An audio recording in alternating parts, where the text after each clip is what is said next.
Hey, you know, it's interesting. If you go back to my very first video, it might not be the very first one, but I'm sat in my kitchen with a load of vegetables behind me, I think, and I was doing a detox.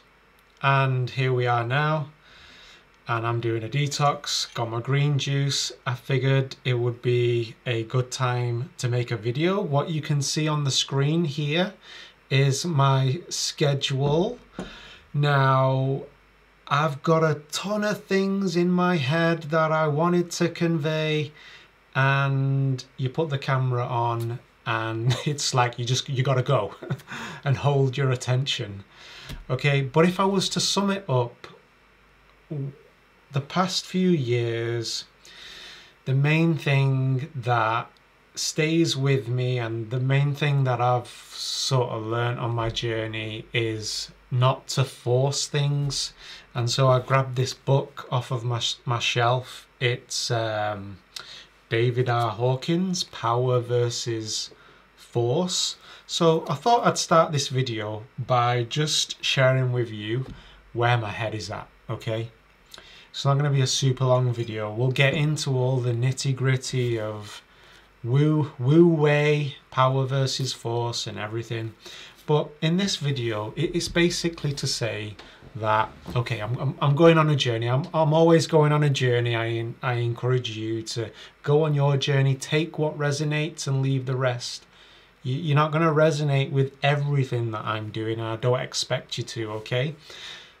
Truth be told, a lot of these books rub people up the wrong way.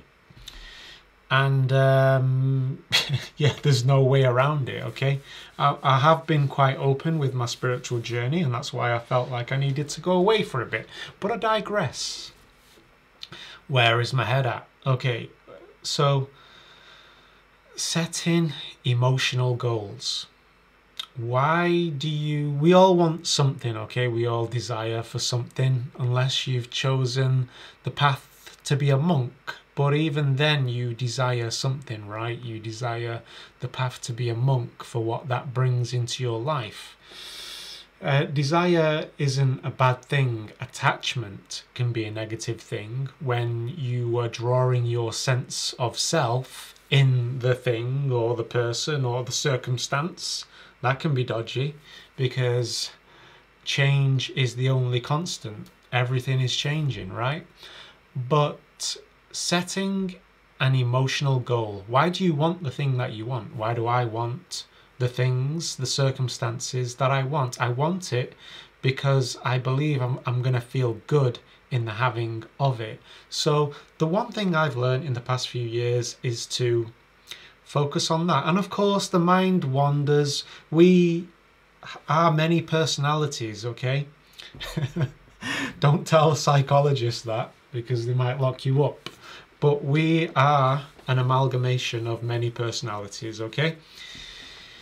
So, even though I know that, okay, like what is the emotion I'm going for, sometimes it will wander off and it's like, yeah, I'm really in my work and I've got to do the work. I can't go to the gym because I've got to do this and I'm prioritizing this.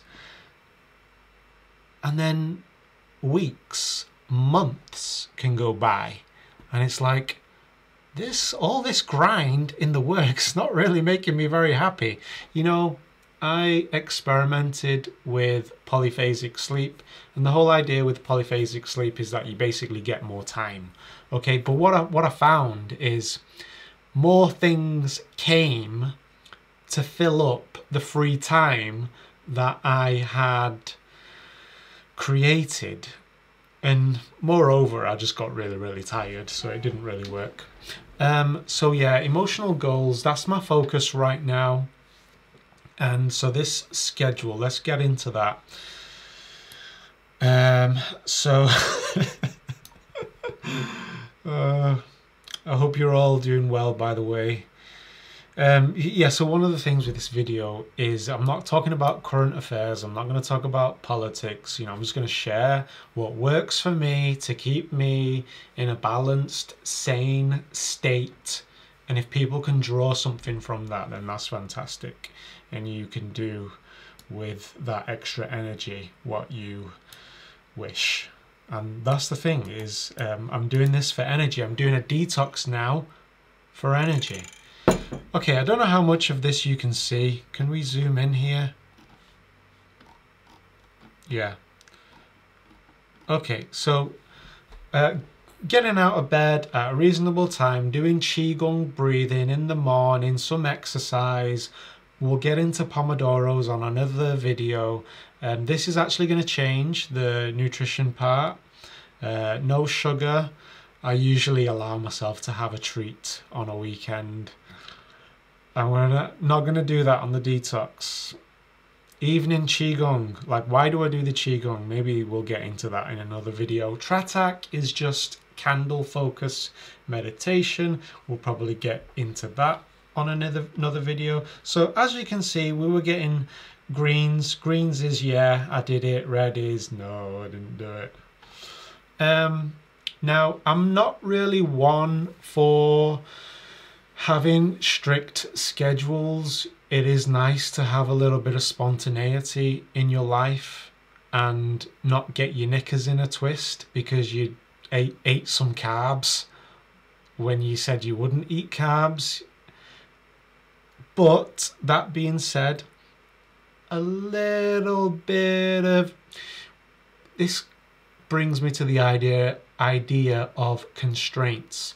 You can't play a game of tennis without constraints, okay?